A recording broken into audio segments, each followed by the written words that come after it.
la fin du mois. À la fin du mois, c'est la fin du mois. À la fin du mois, c'est la fin du mois. Quand tu vas demander, ce sont des discussions. Les brigands. Lorsque tu quittes Jérusalem, quand tu n'es plus à la présence de Dieu, l'ennemi va t'attendre sur la route. C'est là où il va te frapper. Satan, pour te taper, il fera tout pour te sortir de la présence de Dieu. Adam était habitué dans la présence de Dieu. Mais Satan, pour frapper Adam et Ève, il leur a menti, il leur a sorti de la présence de Dieu. Et quand Dieu est venu, l'Esprit de Dieu a dit, Adam, où es-tu? Parce que Dieu l'avait laissé dans une position. Je ne sais pas quelle est la position dans laquelle tu te trouves. Est-ce que tu es toujours à Jérusalem? En train de célébrer Dieu? En train d'aimer Dieu? En train de te donner pour les choses de Dieu? Ou bien tu es descendu vers Jéricho? Si tu es descendu vers Jéricho, attends-toi à des maladies. Attends-toi à beaucoup de choses qui peuvent t'arriver. Parce que les brigands, ils vont t'attendre pour te faire du mal. Les brigands, ce sont les esprits impurs. Lorsqu'une personne n'est plus dans la présence de Dieu, tu seras tourmenté nuit et jour par les mauvais esprits. Les habitudes que tu avais laissées, tu commenceras à faire des choses pires que ça. J'ai toujours parlé d'une maman. Dans les années, je pense, 2015, j'étais à Paris. Et cette maman, on l'a menée dans la maison là où je logeais. Et quand j'ai vu cette maman, dans la chair, j'ai eu peur. Parce que je voyais la mort. Oh non, pasteur, on l'a menée cette femme-là, tu vas prier pour elle. Je me suis souvenu de la parole de Dieu qui dit, Jésus avait chassé tous ceux qui étaient là et il était resté seul dans la chambre. J'ai pris la maman, je l'ai amenée dans la chambre. Dans la chambre, j'ai voulu prier. Le Saint-Esprit m'a dit, ne prie pas.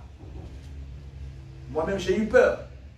La voix me dit, dis-la de confesser. C'était une maman âgée. J'ai dit, maman, le Saint-Esprit me dit, tu dois confesser, sinon tu vas mourir. La maman m'a regardé, il dit, fils, j'ai beaucoup de choses à parler. Quand elle a commencé, c'était une maman choriste.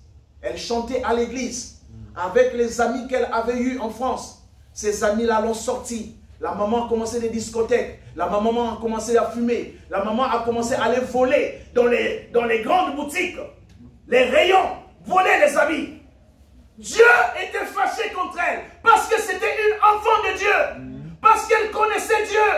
Mais elle était descendue de Jérusalem. Elle est partie à Jéricho.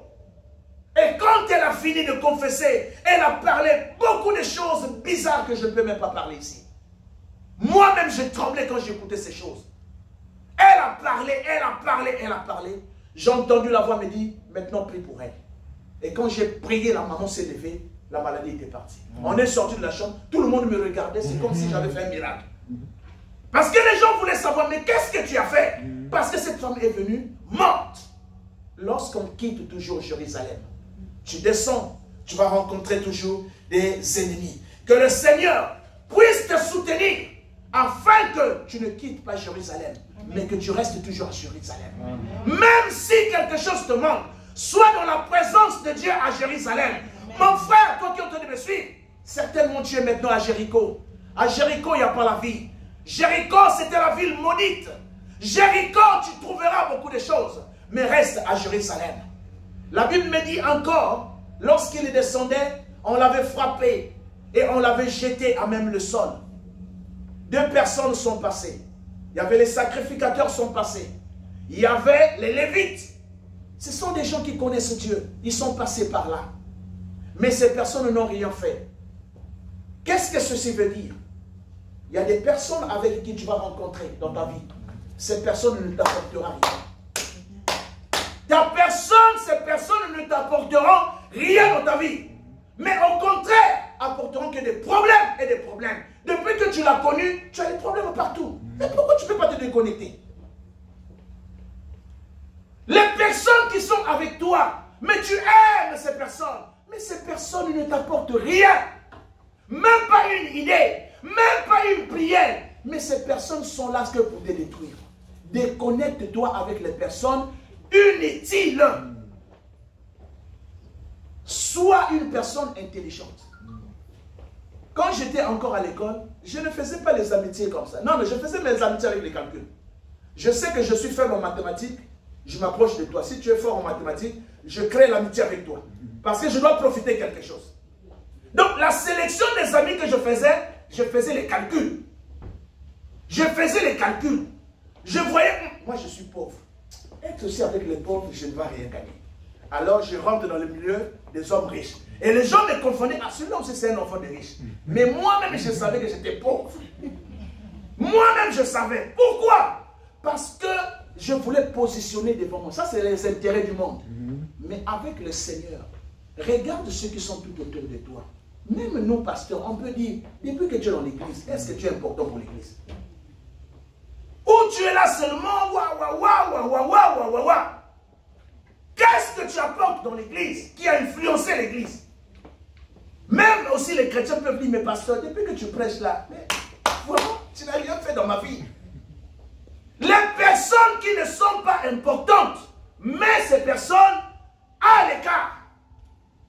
Au lieu de perdre ton temps, cherche à gagner quelque chose. Les personnes qui doivent t'orienter, ne dis pas que non, nous sommes amis, ça fait 15 ans, on ne peut pas se séparer. Tu dois te dire, qu'est-ce que de bon cette personne apporte pour toi? S'il n'y a rien de bon, déconnecte-toi. Jésus a dit, vaut mieux perdre un membre que de rentrer tout le corps en enfer. On ne se marie pas avec la beauté, mais on se marie avec une femme qui est dynamique, intelligente, qui sait donner des idées, qui vient pour transformer. Pas celle-là qui dit, ah, fais seulement papa, qu'est-ce que tu as vu? Papa, fais seulement. Papa, fais seulement. Tu vas rester longtemps. On a besoin de personnes dynamiques. On n'a pas besoin de papa. Ah papa, mais la poche est vide, tu ne donnes pas. Tu ne donnes pas. Tu ne donnes pas. Le mari aura même marre de toi. Montre ta capacité. Devant le Seigneur, il n'y a plus femme, il n'y a plus homme. Tous nous sommes devenus un en Jésus-Christ. Ta tête est faite pour réfléchir. Ta tête est faite pour penser. Donne des suggestions. Montre ce que tu es capable. Quel genre de rencontre? Quelles sont les personnes qui sont tout autour de toi? Les bonnes personnes, lorsqu'elles viennent dans ta vie, ils doivent changer ta vie. Ils doivent apporter quelque chose qui doit t'influencer.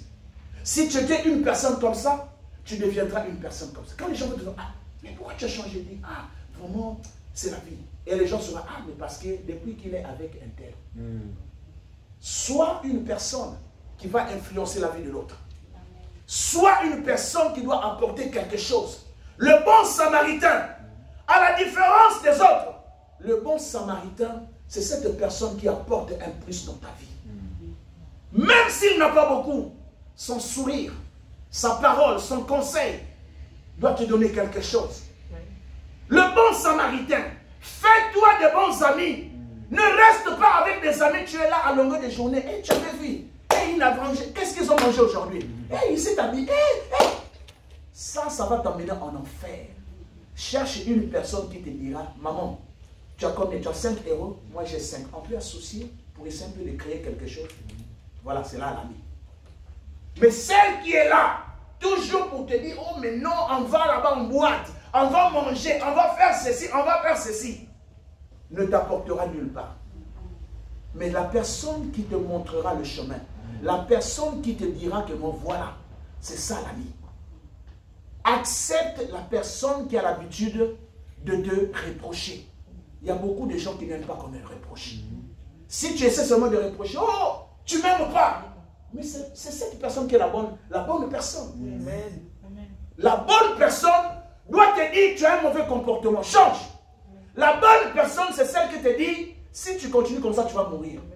Ça, c'est la bonne personne. Mais le monde n'aime pas. Si tu es mon ami, à moi, du 1er au 30, tu me fais que comme ça, je commence à te suspecter. Parce que je suis un homme avec les faiblesses. Tu es sentinelle de ma vie. Genèse 4, verset 9. Dieu a fait de nous sentinelles de la vie de l'autre. Tu dois savoir voir et lire dans la vie de l'autre. Tu dis à l'autre. Mais les autres qui ne comprennent pas disent, non, non, c'est ma vie privée, ne rentre pas. Tu vas mourir. Le bon samaritain, c'est cette personne qui veut voir le meilleur de l'autre. Quelle est la rencontre que tu as réalisée? Si tu rencontres Jésus, ta vie sera dans la joie. Tu seras en paix. Tu dormiras en paix. Tu te réveilleras en paix. Amen. Qui as-tu rencontré sur ton chemin? Est-ce que Jésus-Christ ou le diable? Quel est le constat que tu fais de ta vie maintenant? Elle est détruite ou ta vie continue? Pour terminer, aujourd'hui, une de mes cousines, elle est devenue maman conseil. On l'appelle maintenant maman conseil. Pourquoi? Parce que comme Dieu l'a créée très belle, Dieu l'a donné une grâce, elle change les entreprises. C'est comme si quelqu'un entre boire l'eau. Pas des petites entreprises, des compagnies pétrolières. Elle change aussi, si elle décide, elle change, elle change, elle change. Et à l'époque, notre beau-frère était capitaine. Et le beau-frère est allé déconner. Et ma soeur, elle a su ça. Et elles se sont mis à chamailler.